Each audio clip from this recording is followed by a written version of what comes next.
Praise the Lord. ஒரு நிமிஷத்தில் ஒரு வார்த்தையை நம்ம கவனிக்க போகிறோம். பாருங்கள், நீதிமொழிகளின் புஸ்தகம் 1ஆம் அதிகாரம் அதனுடைய 10வது வசனம். என் மகனை பாவிகள் உனக்கு நயங்காட்டினாலும் நீ சம்மதியாதே. பாருங்கள், பாவிகள் உனக்கு நயங்காட்டுவாங்க. நயனம் என்ன செய்வாங்க? உன்னை ஏமாற்றுவாங்க.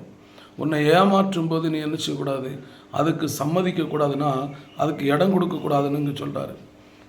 யாராவது சொல்லுவாங்களா? அப்போ இங்கே வேதவசனம் பாருங்கள், தெளிவாக நமக்கு சொல்லப்பட்டிருக்கிறது. ஒரு மனுஷன், பாவியான மனிதர்கள் இன்னொரு மனிதனையும் கெட்டு போவதற்கு அவங்க நயம் காட்டுவார்கள். ஆமாம், குடிக்கிறவன் இன்னொருத்தனும் குடிக்க வைப்பான், ஹான்ஸ் வைக்கிறவன் இன்னொருத்தனை ஹான்ஸ் வைக்க வைப்பான். இப்படி தவறுகளை செய்வதற்கு தூண்டுகிற எந்த மனிதனுடைய காரியங்களிலேயும் நீங்கள் ஈடுபடக்கூடாது என்று இங்கே சொல்லப்படுகிறது. ஆம், கர்த்தருடைய பிள்ளைகளே, நீங்களும் அப்படி யார் நயங்காட்டினாலும் பாவ செயலுக்கு ஈடுபடாதுங்க. கர்த்தர் உங்களை ஆசீர்வதிப்பார்.